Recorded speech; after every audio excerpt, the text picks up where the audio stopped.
Hello hi guys welcome back to our channel Dwaraka tech Telugu guys ఈరోజు నేను Samsung S25 ultra features గురించి మీతో discuss చేయబోతున్నా. ఫస్ట్ మనము కెమెరా ఫీచర్స్ చూసుకోవాలన్నమాట. ఎందుకంటే మనకి ఈ S25లో కెమెరాస్ ఫీచర్స్ కొంచెం డెవలప్ చేశారన్నమాట. మనకి ఇక్కడ 200 ఎంపీ చూసినట్టయితే మెయిన్ కెమెరా ఇది ఇచ్చారన్నమాట. 200 ఎంపీ అంటే మనకి తమాషా కాదు. ఫోటోస్ మనకి రియల్ వర్చువల్ ఎన్విరాన్మెంట్ ఎలా ఉన్నదో అలాంటి ఫోటోస్ అది క్యాప్చర్ చేయగలదు. అలాంటి కెపాసిటీ మెయిన్ కెమెరాకు ఉంది.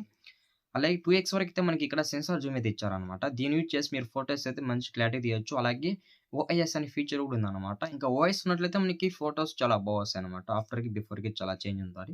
అలాగే మనకి ఇక్కడ 50 ఎంపీ చూసినట్టయితే పెరిస్కోప్ లెన్స్ అయితే ఇచ్చారనమాట. ఇక్కడ మనకి 5x ఆప్టికల్ జూమ్ అయితే ఇచ్చారనమాట. ఇక్కడ మినిమమ్ ఇంక్రీజ్ చేసిండాలి. మినిమమ్ 30x కానీ, 40x కానీ ఇచ్చింటే కొంచెము బాగుండేదనమాట. దీనికి తగినట్లు ఫోటోస్ అది క్యాప్చర్ చేయగలదు.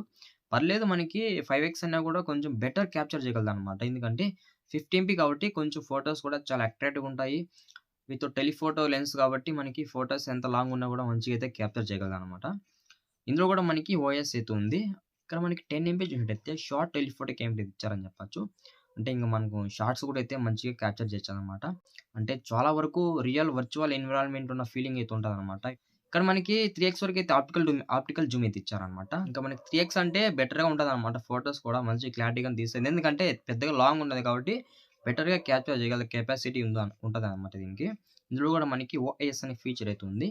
ఇంకా మనకి అన్ని కెమెరాలు కూడా ఆల్‌మోస్ట్ ఓఐఎస్ అనే ఫీచర్ ఉంది కాబట్టి ఫోటోస్ అయితే చాలా బాగుంటాయన్నమాట. ఇక్కడ మనకి 50 ఎంపీ చూసినట్టయితే అల్ట్రా వైడ్ యాంగిల్ కెమెరా అయితే ఇచ్చారని చెప్పొచ్చు. ఇక మీరు 50 ఎంపీ యూజ్ చేసి అల్ట్రా వైడ్ యాంగిల్‌లో ఫోటోస్ తీయొచ్చనమాట. చాలా వర్చువల్ క్లారిటీ మీకు ఉంటదని చెప్పొచ్చు. మీ ఐస్ కంటే ఈ కెమెరాస్ ఫోకస్ చేయగలవన్నమాట ఫోటోస్ అనేటివి. ఆ విధంగా కెమెరాస్‌లో డెవలప్ చేశారని చెప్పొచ్చు. ఇందులో కూడా మనకి 4Kలో వీడియో అయితే రికార్డ్ చేయొచ్చనమాట. 4K వీడియో క్వాలిటీ అంటే చాలా బాగుంటదని చెప్పొచ్చు. ఇందులో కూడా మనకి ఆప్టిమైజేషన్ ఉంటదనమాట. అలాగే మనకి ఇక్కడ ఫ్రంట్ చూసినట్టయితే 12 ఎంపీ అయితే ఇచ్చారనమాట. 12 ఎంపీ నాకు అస్సలు నచ్చలేదు. మినిమమ్ 40 ఎంపీ, 50 ఎంపీని ఇచ్చింటే కొంచెం బాగుండేదనమాట. వర్చువల్ రియాలిటీ ఫోటోస్ క్యాప్చర్ చేయగలదు. 12 ఎంపీ అంటే ఫోటోస్ పెద్దగా ఉండవు. ఇప్పుడు మనకి ఐఫోన్ ఉంది కదా! ఐఫోన్‌తో పోటీ పడాలని వీళ్ళు బ్యాక్ కెమెరాస్ కొంచెం డెవలప్ చేశారనమాట ఈ మొబైల్‌లో. ఇక మనము డిస్‌ప్లే విషయానికి వచ్చినట్టయితే ఇందులో మనకి 6.8 ఇంచెస్ డైనమిక్ ఎల్‌టిపిఓ AMOLED డిస్‌ప్లేతో రాబోతుంది. AMOLED డిస్‌ప్లే కాబట్టి మనకి ఆల్‌మోస్ట్ వర్చువల్ ఫీలింగ్ ఉంటదనమాట. బెటర్ వ్యూయింగ్ ఎక్స్‌పీరియన్స్ ఉంటది. బెటర్ గేమింగ్ ఎక్స్‌పీరియన్స్ ఉంటది. ఆల్‌మోస్ట్ బావుంటది ఈ డిస్‌ప్లే గూడా. ఇందులో మనకి 120 హెచ్ అయితే రిఫ్రెష్ రేట్ ఇచ్చారు. అలాగే HDR10+ సపోర్ట్ ఉంది. మీరు ఇంక మూవీస్ హై క్వాలిటీలో చూడొచ్చనమాట. మనకి డిస్‌ప్లే ప్రొటెక్షన్ ఏమంటే కార్నింగ్ సెకండ్ జనరేషన్ గ్లాస్ అయితే యూజ్ చేస్తారని చెప్పొచ్చనమాట. ఈ గ్లాస్ కొంచెం ప్రొటెక్టబుల్ ఉంటదనమాట మొబైల్ గూడా. ఇంకా మనము ప్రాసెసర్ విషయానికొచ్చినట్టయితే స్నాప్‌డ్రాగన్ 8 ఎలైట్ ప్రాసెసర్ రాబోతుంది. ఇది 3 నానోమీటర్ బిల్ట్ అయిన ప్రాసెసరు. కొంచెం బెటర్ ఫీలింగ్ ఉంటదనమాట. గేమ్స్ ఆడేటప్పుడు గానీ, ఇంకా మీరేమైనా ఎడిటింగ్ పర్పస్ మీరు ఎటువంటి విధంగా యూజ్ చేసినా మీకు ఈ ప్రాసెసర్ వల్ల చాలా వరకైతే హెల్ప్ ఉంటదనమాట. మెయిన్ గేమ్స్‌కైతే చాలా వరకు బావుంటదనమాట. అంటే ఎటువంటి లాగ్స్ ఉండవు. ఎటువంటి ఎర్రర్స్ ఉండవు. బెటర్ ఎక్స్‌పీరియన్స్ మీకుంటదనమాట ఈ ప్రాసెసర్ వల్ల. అలాగే LPDDR5X ర్యామ్ టెక్నాలజీ రాబోతుంది. అలాగే UFS 4.0 మెమరీ టెక్నాలజీ ఉంటదనమాట. అలాగే మనకి ఇక్కడ 12 జీబీ ర్యామ్ ఉంది. 256 జీబీ అయితే రోమ్ ఉంది. ఇంకో వేరియంట్ అయితే మనకి 16 జీబీ ర్యామ్ ఉంది. 512 జీబీ అయితే రోమ్ ఉందనమాట. మనకి ఆండ్రాయిడ్ 15 రాబోతుంది కాబట్టి ఇంకా మనకి ఆల్మోస్ట్ అడ్వాన్స్డ్ ఫీచర్సే ఉంటాయనుకుంటా నేనైతే గన. అంటే ఏఐ ఫీచర్స్ కావచ్చు. దానికి తగిలిన రిలేటెడ్ ఫీచర్స్ అన్నీ కూడా ఇంక్లూడ్ అయ్యుంటాయనమాట. ఇక్కడ మనకి 7 మేజర్ ఆండ్రాయిడ్ అప్డేట్స్ ఇస్తామని చెప్తున్నారనమాట. ఇంకా మనం బ్యాటరీ అండ్ ఛార్జింగ్ విషయానికి వచ్చినట్టయితే ఇక్కడ మనకి బ్యాటరీ 5000 ఎంఏహెచ్ బ్యాటరీ పెట్టారనమాట. అప్ టు 31 అవర్స్ అయితే మనకు మొబైల్ అయితే యూజ్ చేసుకోవచ్చనమాట. 5000 అంటే ఎంత లేదన్నా కూడా ఈజీగా 1 ½ డే, 2 డేస్ అయితే వాడుకోవచ్చనమాట నార్మల్ యూజర్స్. ఒకవేళ మీరు ఎక్కువ మొబైల్ యూజ్ చేస్తున్నట్లయితే మీకు 1 ½ డే రావచ్చనమాట. ఇక్కడ మనకి 45 వాట్స్ అయితే ఫాస్ట్ చార్జర్ అయితే పెట్టారని చెప్పొచ్చు. 45 వాట్స్ అంటే ఎంత లేదన్నా కూడా 1 అవర్ పైన టైం తీసుకుంటదనమాట ఫుల్ చార్జ్ చేయడానికి. అలాగే 25 వాట్స్ అయితే వైర్లెస్ ఛార్జింగ్ సపోర్ట్ ఇచ్చారని చెప్పొచ్చు. ఇదొక బెస్ట్ ప్లస్ పాయింట్. కానీ మనకి బ్యాటరీ విషయంలో కొంచెం ఇంక్రీజ్ చేసిండాలనమాట. మినిమమ్ 6000 అని పెట్టిండు సరిపోయిండేది. ఇక్కడ చార్జర్ విషయంలో కూడా కొంచెం అయితే ఇక్కడ డిసప్పాయింట్ అయ్యాననమాట నేనైతే గన.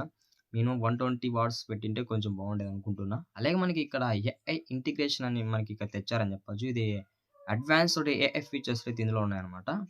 మనకి ఇక్కడ ఫస్ట్ చూసినట్టయితే హోమ్ వర్క్ ఏఐ అయితే చెప్తున్నారు.